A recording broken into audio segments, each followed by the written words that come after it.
আসসালামু আলাইকুম ওয়া রাহমাতুল্লাহ। আলহামদুলিল্লাহি ওয়াহদা ওয়াসসালাতু ওয়াসসালামু আলা মান লা নাবিয়্যা বা'দা। সম্মানিত দর্শক মণ্ডলী, আপনারা জানেন আমাদের দারসে বুখারী ধারাবাহিকভাবে চলছে, যদিও সময়ের ব্যবধানে আমরা তা নিয়মিত করতে পারি না, তারপর আমরা চেষ্টা চালিয়ে যাচ্ছি এবং আল্লাহর নিকটে দোয়া করি আল্লাহ যেন আমাদের এটা নিয়মিত চালু রাখার তৌফিক দান করেন, আল্লাহুম্মা আমিন। আমরা রমজান উপলক্ষে আপনাদেরকে দার্সে যা বলতে চেয়েছি তা হচ্ছে যাকাত। যাকাত শব্দের আভিধানিক অর্থ হচ্ছে বৃদ্ধি করা। পরিভাষায় যার প্রতি যাকাত ফরজ হয়েছে সে তার নির্ধারিত মালের যাকাত বের করে হকদারের নিকটে পৌঁছে দেওয়া। এটা হচ্ছে পরিভাষায় যাকাত। যাকাত একটি গুরুত্বপূর্ণ বিষয়, যা পালন করলে মানুষ নেকি পাবে এ কথা নয়, তবে মানুষ বড় ধরনের বিপদ থেকে বেঁচে যাবে এইটা কথা। মানুষ যদি যাকাত না দেয় তাহলে মানুষের বড় বিপদ রয়েছে। আমরা আজকের এই দার্সে প্রারম্ভের আলোচনায় রাখব যাকাত দিতেই হবে। তারপরের আলোচনায় আমরা বলবো মানুষ যদি যাকাত না দেয় আর যদি শরঈ বিধান চালু থাকে তাহলে সরকারের পক্ষ থেকে পিটিয়ে যাকাত নিতে পারে। এরপরেও যদি মানুষ যাকাত না দেয় তাহলে তার পরকালীন কি ফল হতে পারে, এ ব্যাপারে আমরা এক গুরুত্বপূর্ণ সংক্ষিপ্ত বিবরণ পেশ করব ইনশাআল্লাহ। সম্মানিত দর্শক মণ্ডলী, যাকাত সম্পর্কে আল্লাহ তাআলা বলেন, খুয মিন আমওয়ালিহিম সাদাকাতান তুতাহহিরুহুম ওয়া তুযাক্কিহিম বিহা। মুহাম্মদ, আপনি মানুষের অর্থ সম্পদ হতে যাকাত বের করে আপনি তাদের পবিত্র করুন, আপনি তাদের অর্থ সম্পদকে পবিত্র করুন।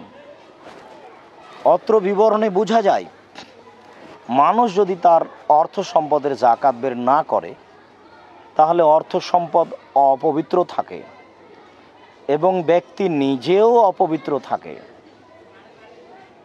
আল্লাহ তাআলা অন্যত্র বলেন, ওয়াতু হাক্কাহু ইয়াওমা হাসাদিহি। যেদিন তোমরা শস্য কেটে আনছো সেদিন তার যাকাত বের করে দাও, সেদিন শস্যের ওসর বের করে দাও।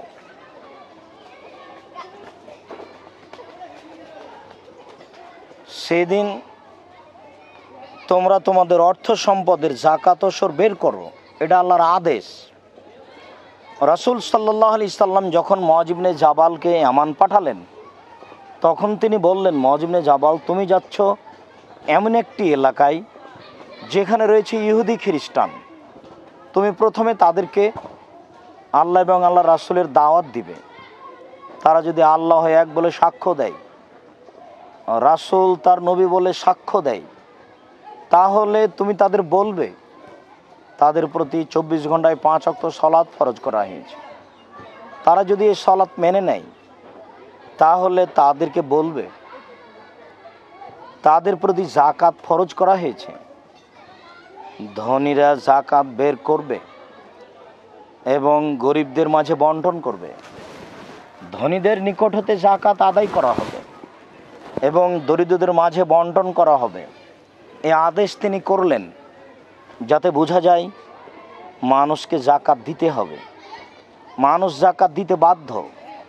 আর আল্লাহ তাআলা যেখানে সালাতের কথা বলেছেন সেখানে যাকাতের কথা বলেছেন। সম্মানিত দর্শক মণ্ডলী, আমরা এই সংক্ষিপ্ত বিবরণে আপনাদেরকে যাকাত দেওয়ার জন্য আন্তরিকভাবে অনুরোধ রাখছি।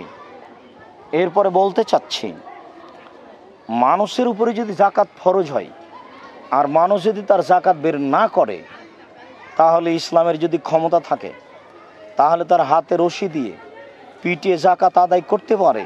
প্রমাণ, আবু হুরায়রা রাদিয়াল্লাহু তাআলা আনহু বলেন, ফালাম্মা তুফিয়া রাসূলুল্লাহ সাল্লাল্লাহু আলাইহি সাল্লাম, যখন আল্লাহর নবী দুনিয়া থেকে বিদায় নিলেন, ওয়াউস্তুখলিফা আবু বকরিন, আবু বকর রাদিয়াল্লাহু তাআলা আনহুকে খলিফা নির্বাচন করা হলো।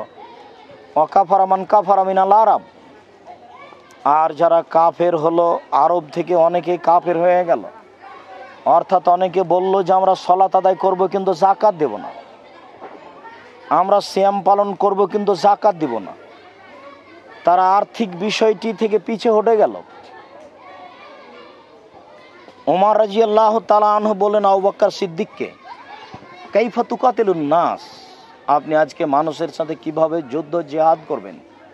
আল্লাহর নবী বলেছেন, যে ব্যক্তি লা ইলাহা ইল্লাল্লাহ বলেছে তার বিরুদ্ধে লাঠি ধরা যাবে না, তার বিরুদ্ধে তরবারি হাতিয়ার ধরা যাবে না। আজকে তো তারা 5 ওয়াক্ত সালাত আদায় করে কিন্তু যাকাত দেবে না, আপনি তাদের কি করবেন? আবু বকর সিদ্দিক রাদিয়াল্লাহু তাআলা বলে, আনতা জাব্বার ফিল মুশরিক খাওয়ার ফিল ইসলাম। ওমর, যেদিন আপনি মুশরিক ছিলেন সেদিন আপনি বীর পুরুষ ছিলেন, আজকে আপনি মুসলমান হয়েছেন, কাপুরুষ হয়েছেন, বলেন কি আপনি? আপনি শুনে রাখুন, আল্লাহর কসম, আল্লাহর কসম, লা উকাতিলু মান ফাররাকা বাইনা সলাতি ওয়াজ যাকাতি ফাইন্না যাকাতা হাক্কুল মাল, যারা যাকাত এবং সলাতের মধ্যে পার্থক্য করবে আমি তাদের বিরুদ্ধে যুদ্ধ চালিয়ে যাব, মরবো না হয় মারব। নিশ্চয় যাকাত হচ্ছে সম্পদের হক, তা প্রদান করতেই হবে, আমি তাদের পিটিয়ে আদায় করব। শুধু তাই নয়, আপনি মনে রাখবেন, আল্লাহে লাউ মানাউনি আনাকান কান ইয়াদুন আলা রাসূলিল্লাহ সাল্লাল্লাহু আলাইহি ওয়াসাল্লাম লা কাতালতুম আলা মানিহা। রাসূলের যুগে মানুষ যাকাত দিতে এসে ধান দিয়েছে, ধানের বস্তাও দিয়েছে, গরু যাকাত দিতে এসে গরু দিয়ে গরুর রশিও দিয়েছে। আমি আজকে খলিফা আবু বকর সিদ্দিক বলছি, আমার যুগে এসে যদি মানুষ গরু দিয়ে যায় রশি না দেয়, আমার যুগে এসে মানুষ যদি ধান দিয়ে যায় বস্তা না দেয়, তাহলে গরু তো দূরের কথা, ধান তো দূরের কথা, বস্তা এবং রশির জন্য যুদ্ধ চালিয়ে যাব, মারবো না হয় মরব। তার মানে রাসূলের নীতি বাস্তবায়ন হবে যে কোনো মূল্যে। অত্র বিবরণে বোঝা যায় পিটিয়ে যাকাত আদায় করা যায়। সম্মানিত দর্শক মণ্ডলী, আপনারা যদি স্বেচ্ছায় যাকাত না দেন তাহলে সরকারের পক্ষ থেকে পিটিয়ে তারা যাকাত নিতে পারে। যদি আপনাদেরকে পিটিয়ে যাকাত না নেওয়া হয় তাহলে পরকালীন অবস্থা কি হবে? এ মর্মে আল্লাহ তাআলা বলেন, যারা অর্থ সম্পদের যাকাত দিল না, আল্লাযীনা ইয়াকনিজুনা আয-যাহাবা ওয়াল ফিদ্দা ওয়া লা ইউনফিকুনাহা ফি সাবিলিল্লাহ, যারা স্বর্ণ চাঁদিকে সঞ্চয় করে রাখলো এবং তার আল্লাহর পথে যাকাত বের করলো না, বিচারের মাঠে তার অর্থ সম্পদকে লোহার একটি লাঠি তৈরি করা হবে, লোহার লাঠি তৈরি করে জাহান্নামের আগুনে গরম করা হবে। ফাতুকুয়া বিহা জিবাহুম ওয়া জুনুবুহুম ওয়া জুহুরুহুম, জাহান্নামের আগুনে লাঠি গরম করে তার কপালে, তার পার্শ্বদেশে এবং তার পিঠে দাগ দেওয়া হবে। ছ্যাঁক দেওয়ার সময়তে বলা হবে, দাগ দেওয়ার সময়তে বলা হবে, এই তোমার সেই সম্পদ, যেই সম্পদ তুমি সঞ্চয় করে রেখেছিলে, যাকাত প্রদান করনি, তুমি সেই সম্পদের স্বাদ ভোগ করো, তার স্বাদ কি? সম্মানিত দর্শক মণ্ডলী, ফেরেশতারা তাদেরকে এ দিয়ে শাস্তি দিবেন, কিন্তু এভাবে বলবেন কেন? বলবেন তাদেরকে অপমান করার জন্য। এইরকম কথা রাসূল সাল্লাল্লাহু আলাইহি সাল্লাম বলেছেন, মান আতাহুল্লাহু মালান ওয়ালাম ইউদ যাকাতাহু মুসাল্লাল্লাহু আলাইহি ইয়াউমাল কিয়ামাহ সোজা। কাউকে যদি অর্থ সম্পদ দেওয়া হয়, সে যদি তার অর্থ সম্পদের যাকাত বের না করে, তাহলে এই অর্থ সম্পদকে একটা বিষাক্ত সাপ তৈরি করা হবে, সাপটাকে তার গলায় পেঁচিয়ে দেওয়া হবে, তার 2 মুখের পার্শ্বদেশে গালে বারবার সাপ ছবল মারবে এবং মুখে বলবে আনা মালক আনা কানসক, আমি হচ্ছি সেই সম্পদ যেই সম্পদের জাকাত বের করা হয়নি, যেই সম্পদের ওসর বের করা হয়নি। বুখারী মুসলিমের অত্র বিবরণে বোঝা যায় মানুষের অর্থ সম্পদ সাপে পরিণত হবে এবং সে সাপের থাকবে দুইটি মুখমণ্ডল, যা দিয়ে তার মুখে ছবল মারবে এবং মুখে বলবে আমি সেই সম্পদ যেই সম্পদের ওসর জাকাত দেওয়া হয়নি। সম্মানিত দর্শক মণ্ডলী, দিনী মুসলিম ভাই ও বোন, আমি আপনাদের একটা কথা বলতে চাই। সাপ দংশন করবে নিজে মুখে বলবে কেন যে আমি সেই সম্পদ? এটা হচ্ছে তাকে অপমান করার জন্য। দুঃখিত, আমরা আপনাদেরকে অর্থ সম্পদের জাকাত বের করার জন্য অনুরোধ জানাচ্ছি, আপনাদেরকে সতর্ক করার জন্য বলে রাখছি। গমা গোখরা সাপ বাড়িতে থাকতে পারে, থাকলে দংশন করবে এ কথা নয়। গোখরা গমা সাপ যদি দংশন করে তাহলে একজন মারা যাবে, আর যদি ওসর জাকাত বের না করা হয় তাহলে সম্পূর্ণ পরিবার মারা যাবে। হাজারো লক্ষ সাপ যত বিষাক্ত ভয়াবহ, ওসর জাকাত না দেওয়া সম্পদ তার চেয়ে লক্ষ গুণ বেশি ভয়াবহ। এই যে কত ভয়ানক, আপনাকে আমি কি দিয়ে বুঝাই? যদি আপনার জাকাত নেওয়ার কেউ না থাকে, ওসর নেওয়ার কেউ না থাকে, তাহলে সে ওসর জাকাতকে এমন একটা জায়গায় ফেলে দিবেন যেখানে আবর্জনা ফেলা হয়, তবু আপনি তাকে বাড়িতে রাখবেন না।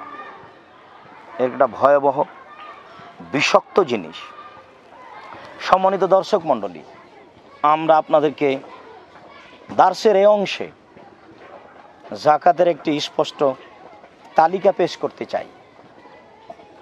যদি 5টি উট হয় তাহলে 1টি ছাগল জাকাত দিতে হয়।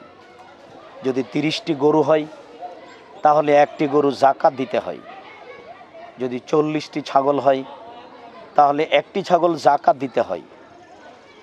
যদি 7.5 ভরি স্বর্ণ হয় তাহলে বাজার মূল্য জিজ্ঞাসা করে শতকরা 2.5 টাকা জাকাত দিতে হয়। যদি 52.5 তোলা রূপা হয় তাহলে বাজার মূল্য জিজ্ঞাসা করে শতকরা 2.5 টাকা জাকাত দিতে হয়। 18 মণ 30 কেজি শস্য হলে 20 ভাগের 1 ভাগ শস্য ওসর দিতে হয়। 18 মণ 30 কেজি শস্য হলে 20 ভাগের 1 ভাগ শস্য ওসর দিতে হয়। 18 মণ 30 কেজি শস্য না হলে 80 ওজনে পূর্বেকার হিসাবে 20 মণ শস্য না হলে তাতে ওসর দিতে হবে না। উল্লেখ্য যে যেসব শস্য আকাশের পানিতে হয় তেমন খরচ হয় না, তাতে 10 ভাগের 1 ভাগ ওসর দিতে হয়, অর্থাৎ 20 মণে 2 মণ ওসর দিতে হয়। তবে বর্তমান বাজারে সব শস্যেই পর্যাপ্ত পরিমাণে খরচ রয়েছে।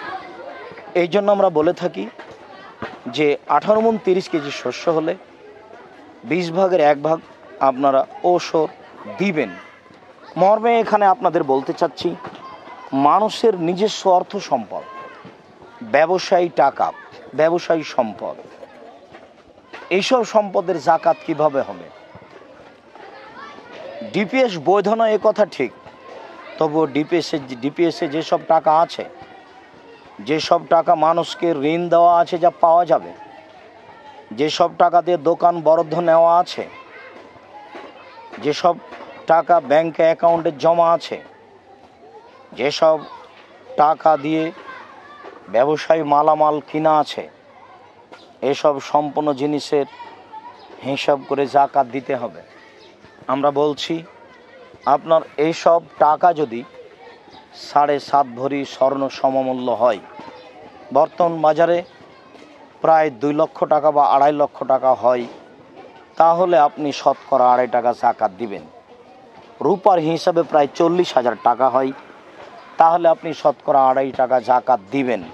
বরং আমরা পরামর্শ দিই, আপনার যে কোনো পন্থায়, যে কোনো মাধ্যমে যদি 40,000 টাকা বাড়িতে 1 বছর জমা থাকে, ব্যাংকে 1 বছর জমা থাকে, তাহলে আপনারা তার শতকরা 2.5 টাকা যাকাত জরুরিভাবে বের করুন।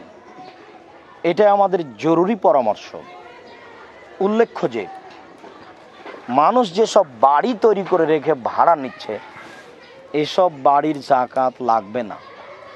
মানুষ যেসব জমি জায়গা কিনে রাখে বাড়িঘর নির্মাণ করব বলে, এসব জমি জায়গার যাকাত দিতে হবে না। তবে মানুষ যদি বাড়ি তৈরি করে বিক্রি করব এরকম ব্যবসা করে, বাড়ি তৈরি করা আর বিক্রি করা, তাহলে এটা ব্যবসা। তাহলে যত টাকা এখানে ইনভেস্ট হচ্ছে সমস্ত টাকা হিসাব করে শতকরা 2.5 টাকা যাকাত দিতে হবে। অনুরূপভাবে যেসব জমি জায়গা ব্যবসার জন্য কিনা হচ্ছে, সময়ে তা বিক্রি করা হবে, তাহলে যত টাকা দিয়ে জমি কিনা হচ্ছে সমস্ত টাকার শতকরা 2.5 টাকা যাকাত দিতে হবে। ঠিক যেগুলো ব্যবহারিক গাড়ি রয়েছে, এসব গাড়ির যাকাত দিতে হবে না। ভাড়ায় চালিত গাড়ি রয়েছে, এসব গাড়ির যাকাত দিতে হবে না। তবে যদি গাড়ির ব্যবসা চলে, শোরুম আছে, গাড়ি জমা আছে, তাহলে এতে যত টাকা ইনভেস্ট হয়েছে সমস্ত টাকার শতকরা 2.5 টাকা যাকাত দিতে হবে। যেসব গাড়ি আপনারা ব্যবসা স্বরূপ ব্যবহার করছেন, শোরুমে গাড়িগুলি জমা আছে, সময়ে বিক্রি করবেন।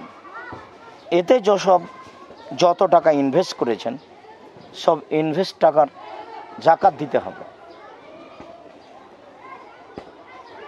ঠিক অনুরূপী দুনিয়াতে যত অর্থ সম্পদের ব্যবসা চলে, মানে টাকাগুলি ব্যবহৃত হচ্ছে ব্যবসায়, তাহলে তার শতকরা 2.5 টাকা যাকাত দিতে হবে। আমরা আপনাদেরকে যাকাতের ভয়াবহ অবস্থা উল্লেখ করে নিজ নিজ অর্থ সম্পদ হিসাব করে রমজান মাসেই যাকাত বের করার জন্য আন্তরিকভাবে অনুরোধ জানাচ্ছি।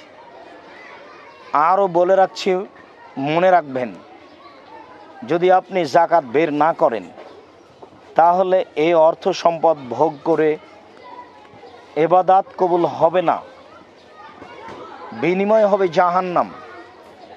রাসূল সাল্লাল্লাহু আলাইহি সাল্লাম বলেছেন, লা ইয়াদখুলুল জাসাদু আল জান্নাতা গুযবিল হারাম। ওই শরীর জান্নাতে যাবে না যে শরীর হারাম উপায়ে বড় হয়। রাসূল সাল্লাল্লাহু আলাইহি সাল্লাম বলেছেন, ওই শরীরের জন্য জাহান্নাম যথেষ্ট যে শরীর হারাম উপায়ে বড় হয়। যে অর্থ সম্পদের যাকাত বের করা হয় না, সে অর্থ সম্পদ হারাম। সে অর্থ সম্পদ হাজারো গোখরা সাপ থেকে বিষাক্ত। আমরা আপনাদেরকে আন্তরিকভাবে অর্থ সম্পদ হিসাব করে যাকাত বের করার জন্য জরুরিভাবে অনুরোধ জানাচ্ছি। আপনারা রমজান মাসেই হিসাব করে যাকাত বের করুন। আর আপনাদের যাকাত প্রদানের জন্য আমরা আপনাদেরকে সুসংবাদ জানাই। আপনাদের সুপরিচিত প্রতিষ্ঠান, সবার জানা শোনা প্রতিষ্ঠান জামিয়া সালাফিয়া রূপগঞ্জ নারায়ণগঞ্জ ঢাকা, জামিয়া সালাফিয়া ডাঙ্গিপাড়া পাওয়া রাজশাহী, এই দুই প্রতিষ্ঠানে 1200 ছেলে মেয়ে স্ব স্থানে পড়াশোনা করে। ছেলেদের মেয়েদের পৃথক পৃথক ব্যবস্থা, ছেলেদের মেয়েদের থাকা খাওয়া সব পৃথক পৃথক। এখানে বেতন পারপাস খরচ আছে 7 লক্ষ টাকা। অসহায় এতিম ছেলে মেয়েদের জন্য খরচ আছে প্রায় 1 লক্ষ টাকা। মাসিক আল ইতেসাম পত্রিকা বাংলা ভাষায় সবচেয়ে উন্নত মানের পত্রিকা। এই পত্রিকায় প্রায় প্রতি মাসে খরচ আছে 1 লক্ষ টাকা। প্রায় প্রতি মাসে 9 লক্ষ টাকা খরচ হয়। দুই প্রতিষ্ঠানের নির্মাণ কাজ অনেক। বিশেষভাবে দুই প্রতিষ্ঠানে মসজিদ নেই।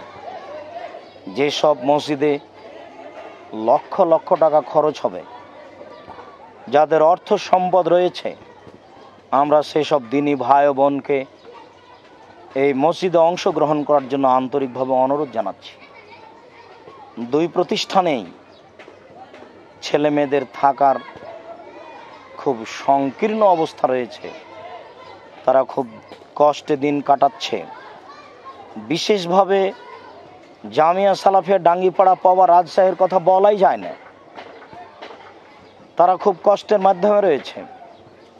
আমি আপনাদেরকে বাস্তব দেখার জন্য অনুরোধ জানাচ্ছি এবং আপনাদের অর্থ সম্পদ এখানে ব্যয় করার জন্য আন্তরিকভাবে অনুরোধ করছি। আপনারা দানের হাত প্রশস্ত করুন, এখানে আল্লাহকে সন্তুষ্ট করার জন্য দান করুন, এখানে আপনাদের জাকাতগুলি পাঠিয়ে দেন।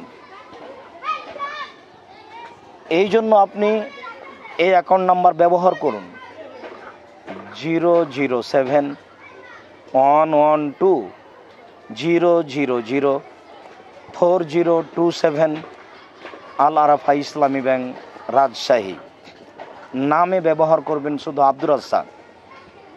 আমার সাথেও যোগাযোগ করতে পারেন। নিজে প্রতিষ্ঠানে গিয়ে প্রতিষ্ঠানের যে কোনো ব্যক্তির হাতে টাকা হস্তান্তর করতে পারেন রসিদের মাধ্যমে। এছাড়া আপনি এইসব বিকাশ নাম্বার ব্যবহার করতে পারেন 01773925235, 01712498883,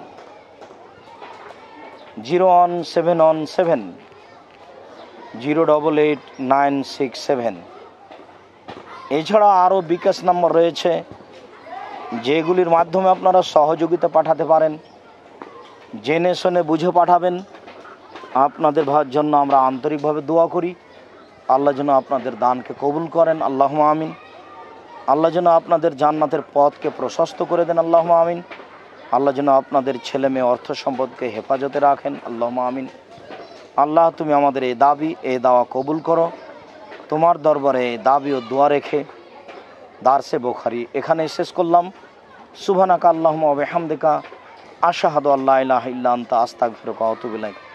আসসালামু আলাইকুম ওয়া রাহমাতুল্লাহ। আসসালামু আলাইকুম। নিয়মিত ইসলামিক বক্তব্য পেতে সাবস্ক্রাইব করুন আমাদের ট্রু টক টিভির চ্যানেলে। আর ভিডিওগুলো ফেসবুক বা যে কোনো জায়গায় শেয়ার করে পৌঁছিয়ে দিন ইসলামের শাশ্বত বাণী।